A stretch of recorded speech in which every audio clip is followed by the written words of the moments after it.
भैया। सा कापि सर्व जगताम अभिराम सीमा कामायनो भवतु गोप किशोर मूर्ति या शेखरे श्रुति गिराम हृदय योग भाजाम बादाम बुझे सुलभा ब्रज सुंदरी। पूज्य बाबा के चरणों में नमन करते हुए मैं अपनी वाणी का आरंभ करता हूँ और समापन भी कुछ जल्दी होना चाहिए क्योंकि आज समय की कमी है। आज सुबह गए थे गंगा में नहाने, अभी आ रहे थे तो गंगा का वो दृश्य हमारे सामने आ रहा था, तो बस उसी को 2-4 मिनट में कहा कि फिर आगे चलेंगे, क्योंकि गीता, गंगा और गायत्री 3 गकार हैं। इनमें से जिसने पकड़ लिया इनको, मतलब अगर पकड़ने का अधिकार है, गुरु की आज्ञा होती है तो तीनों को पकड़ ले, नहीं आज्ञा होती है तो गंगा और गायत्री तो सुलभ ही है, वो तो सब गंगा और गीता, तो उसके लिए तो सब अधिकारी हैं, सबको उनको पकड़ना चाहिए। और माँ गंगा तो ऐसी है कि जो प्रतिपल हमारी इच्छाओं को पूरा करने के लिए वो तत्पर है। कल हम सुबह गए थे तो मन में आया कि जल घट रहा है, तो हम कहे कि माँ थोड़ी सी और कृपा करो, तो आज गए तो जल भरा मिला। तो माँ जो है वो अगर बेटे की इच्छा न पूरी करे तो बात थोड़ी गड़बड़ लगती है। क्यों गड़बड़? इसलिए नहीं लगती कि माँ में गड़बड़ी है, गड़बड़ इसलिए लगती है कि वो बेटे में गड़बड़ी है, माँ में नहीं, क्योंकि माँ तो कभी गड़बड़ होती ही नहीं। इसलिए आज माँ गंगा का वो स्वरूप देख के बड़ा आनंद आया।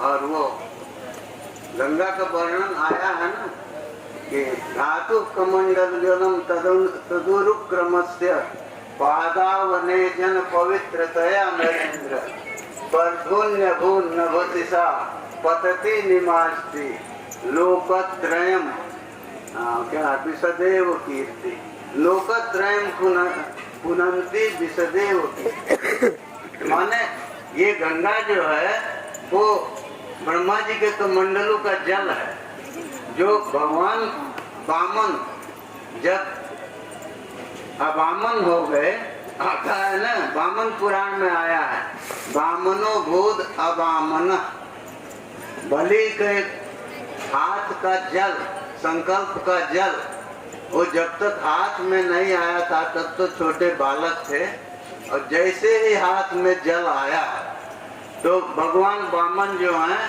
वो एकदम अवामन हो गए, विस्तृत, बहुत ही विशाल रूप उनका हो गया। तो क्या कहें, बलि जैसा भक्त, बलि जैसा दानी, जो कुछ भी कहिए वो जल नहीं दे रहा था, उसके हाथ के जल के एक एक बूंद में तीनों लोक देने का वो संकल्प था। और जैसे ही उसने तीनों लोक को दिया उनके हाथ में कि त्रिलोकी पति जो है वो तीनों लोक में व्याप्त हो। तो जब भगवान का चरण कमल पहुंचा है ब्रह्मलोक में, तो ब्रह्मा जी को वो जो प्रकाश आ रहा था उनके चरण कमल के नखों से, तो उस प्रकाश में एकदम ब्रह्मलोक के निवासी उस चकाचौंध में पड़ गए। और ब्रह्मा जी बाहर निकले तो अपने लोक के बाहर आके देखे तो भगवान का वो चरण कमल सामने मिला। तो पहला काम उनका वही हुआ कि उन्होंने उस चरण का प्रक्षालन किया। तो इसीलिए कहते हैं धातु कमंडल जलम, ब्रह्मा जी के कमंडलों का जल। तो देखिए बलि की पत्नी विंध्यावली के हाथ में जो कमंडल था, जो संकल्प करने के लिए वो जो जल दे रही थी, तो जिस पात्र में वो जल था तो वो चाहे उसको कमंडलू कहिए, जो कहे कमंडलू का अर्थ क्या होता है, कम सुखम अंडम ब्रह्मांडम।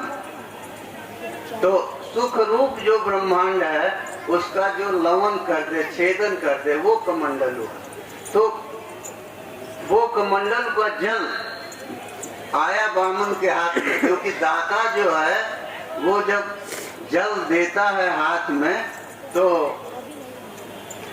प्रतिग्रहिता जो है उसको झुकना चाहिए, क्योंकि प्रतिग्रह करने वाला छोटा होता है।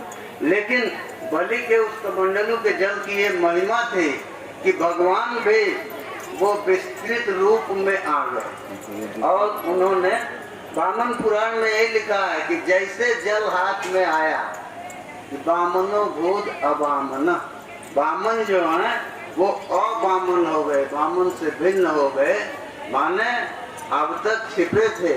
तो शुक्राचार्य को ये दिखाई दे रहा था कि ये विष्णु हैं, ये धोखा कर रहे हैं बलि से। लेकिन अब बलि को भी स्पष्ट दिखाई दिया कि आकाश में चरण चले गए, तो उनको बलि को आश्चर्य हुआ, लेकिन पश्चाताप नहीं हुआ। दाता अगर देने के बाद पश्चाताप करे तो फिर वो दिया है ना, पश्चाताप क्यों करेगा जब उसको संकट हो। तो लिखा है न तद्दानम प्रशंसन्ति जैन वृत्तिर बिगड़ते, उस दान को लोग प्रशंसित नहीं करते जिससे वृत्ति जो है वो विगर्हित हो जाए। माने वो सब कुछ दे देंगे तो आप कहाँ से बर्तन करेंगे, कहाँ रहेंगे, क्या खाएंगे, कुछ भी तो आपका अपना नहीं रहा। इसीलिए शुक्राचार्य ने कहा था बलि से पहले ही, सर्वस्वम विष्णवे दत्वा मूढ़ बर्तिष्य से कथम, कहते हैं कि तुम बड़े मूढ़ हो, ये सब कुछ विष्णु को दे दिया तुमने। सर्वस्वम विष्णवे दत्वा मूढ़ बर्तिष्य से कथम, तो कहे कि तुम इतने मूढ़ हो, तुमको ये भी नहीं पता है कि अब इसके बाद कैसे जियोगे, कैसे रहोगे। अरे सब कुछ तो दे दिया, वो धरती भी जिस पर खड़े हो गए वो भी दे दिया, तुमको कुछ नहीं समझ में आया कि कर क्या गए। तो नहीं, बलि जो है उस समय एकदम भावावेश में थे, लेकिन वामन तो होश में थे। वामन बलि की तरह अपना होश नहीं खोए।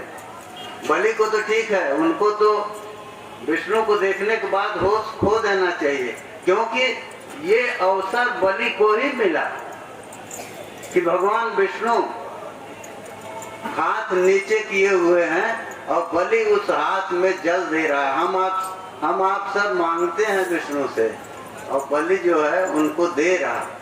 तो ये सौभाग्य इसको मिला बलि राजा को, और बलि को इसकी अनुभूति भी थी, इसीलिए वो गुरुदेव की बात को नहीं माना, शुक्राचार्य की बात को।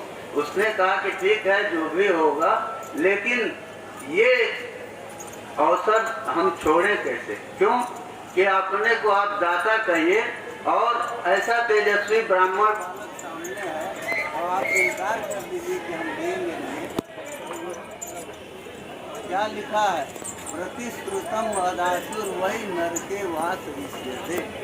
अगर प्रतिश्रुत है, प्रतिश्रुत किसको कहते हैं, श्रुतम प्रति या श्रुतम अनु प्रतिश्रुतम। जाचक ने आके कहा कि हमको ये दे दो, भगवान विष्णु ने वामन रूप में आकर के कहा बलि से कि 3 पग भूमि दे दो। तो ये तो श्रुत है, लेकिन प्रतिश्रुत है बलि का। बलि ने कहा कि ओम, वो दिया नहीं, ओम माने स्वीकार है। यही शुक्राचार्य कहे भी हैं, विष्णुवे सर्वमोम कुर्वन, कहे कि विष्णु को सामने देख के और तुमने ओम कह दिया, माने आप जो कह रहे हैं वो हमको स्वीकार। तब कहा कि तब कैसे बर्तन कैसे करोगे, कहाँ रहोगे, रहने के लिए पूरी धरती को भी तो दे दिया, खाने पीने की तो बात छोड़िए, अब तो तुम्हारे रहने के लिए भी जगह नहीं।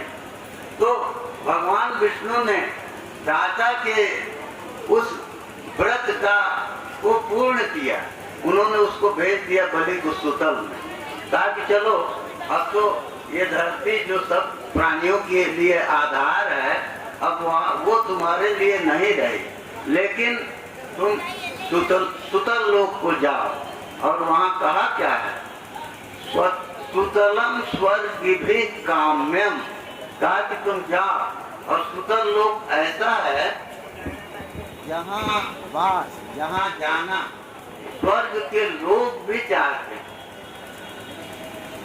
स्वर्ग भी इस शब्द का प्रयोग किया, इन्हीं है तो माने नित्य स्वर्ग जिसको प्राप्त है, जितने ही समय के लिए हो, तो दोनों तरह के लोग स्वर्ग में रहते हैं। एक जो हम लोगों जैसे लोग जो कर्म करके और उस पुण्य के बल पर स्वर्ग जाते हैं, तो उनका अनियत स्वर्गवास होता है, हमेशा वो नहीं रहते। लेकिन जो देव लोग स्वर्ग में हैं, उनको जो वो प्राप्त है स्वर्ग, तो वो हम लोगों की तरह नहीं, उनका भी पुण्य खत्म होगा तो वो आएंगे, लेकिन हम लोगों से अधिक दिन तक वो रहते हैं। तब सोचिए स्वर्ग में जहाँ सब कुछ है, कल्प वृक्ष है, हमारी इच्छा हुई जो चाहे वो मिल गया, और वहाँ के लोग भी सुतल लोक में क्या है जिसकी वो जाना चाहते हैं। इसका मतलब स्वर्ग से भी कुछ विशेष चीज है, स्वर्ग से भी ऐसी कोई चीज वहाँ है जो स्वर्ग में नहीं मिलती। सीधी बात है, क्योंकि हम आप हर आदमी चाहता है, उस चीज को चाहता है जो हमारे पास नहीं। तो स्वर्ग के लोग अगर सुतल लोक में जाना चाहते हैं तो उनकी इच्छा ही बता रही है कि कोई ऐसी चीज है जो उनको स्वर्ग में नहीं मिल रही। तो वो कहे कि ठीक है, तो नहीं, वो लोग कामना करते हैं। तो सुतल में क्या मिलता है, कहे दुश्मन का बात है, बलि तो बलि को वहाँ भेज दिए तो देवताओं के दुश्मन भी ये है ना, नहीं, बलि को भगवान का नित्य दर्शन मिल रहा है। तो स्वर्ग में देवताओं को भगवान का दर्शन नहीं मिलता, उसके लिए उनको वो दिया है ना, जगाम सत्री नयना तीरम क्षीर पयो निधे। ब्रह्मा जी शंकर जी के साथ क्षीर समुद्र के किनारे गए हैं देवताओं को लेके। जब धरती अत्यंत दुखी होकर के गई हैं, उनसे अपनी व्यथा सुना रही हैं कि हमारे यहाँ ऐसे पापी लोग हो गए हैं जिनका बोझ हमसे सहन नहीं, तो बोझ सहन नहीं होता, क्या हो गया, माने हमारे आपका वजन जो है वो तो हमेशा रहेगा, मनुष्य रहेंगे, वो अच्छा काम करेंगे, बुरा काम करेंगे, लेकिन जब पापियों की संख्या अधिक हो गई तो उनका वजन तो उतरे है। उस पाप का वजन इतना बढ़ा कि धरती माता सहन नहीं कर पाई, और वो जाके ब्रह्मा जी से कहती हैं कि अब कोई उपाय सोचिए। तो वो शंकर जी को लेके और देवताओं के साथ और धरती के साथ भगवान विष्णु के पास जाते हैं। तो ये हम सुनाए इसलिए कि स्वर्ग के देवताओं को भगवान का दर्शन इतना सुलभ नहीं है, लेकिन सुतल में बलि के यहाँ भगवान जहाँ वो देखता था हर ओर दिखाई देते थे। उसको कहे है ना कि हमारा जो है स्वच्छासनातिगान दैत्यान चक्रों में सुदैत्यति, कहे कि देखो तुम स्वर्ग के राजा तो अभी नहीं होगे, लेकिन राज्य हमने लिया तुम्हारा, त्रैलोक्य का राज्य लिया, लेकिन तुम्हारी राजलक्ष्मी को नहीं लिया है। वो राजलक्ष्मी तुम्हारे पास रहेगी, तो राजलक्ष्मी रहेगी तो लक्ष्मीपति को तो रहना ही है। तो लक्ष्मीपति भगवान वहाँ रहते हैं, हमेशा बलि को दर्शन देते हैं, और तो भगवान रहेंगे तो सेवक सुदर्शन चक्र कहाँ जाएगा। तो कहे वो भी रहेगा, तो महाराज करेगा क्या। तो कहे कि तुम्हारी आज्ञा का जो लोग पालन नहीं करेंगे, जो लोग ये समझेंगे कि तुम अब राजा नहीं हो, तो उन लोगों को जो तुम्हारी आज्ञा का उल्लंघन कर रहे हैं, तुम्हारे अनुशासन का पालन नहीं कर रहे हैं, उनको हमारा चक्र जो है वो उनका संहार करेगा, उनको नियंत्रित करेगा, उनको उनकी अपनी सीमा याद दिलाएगा कि ये तुम्हारी सीमा है, यहाँ तक रहो, क्योंकि ये जरूरी है।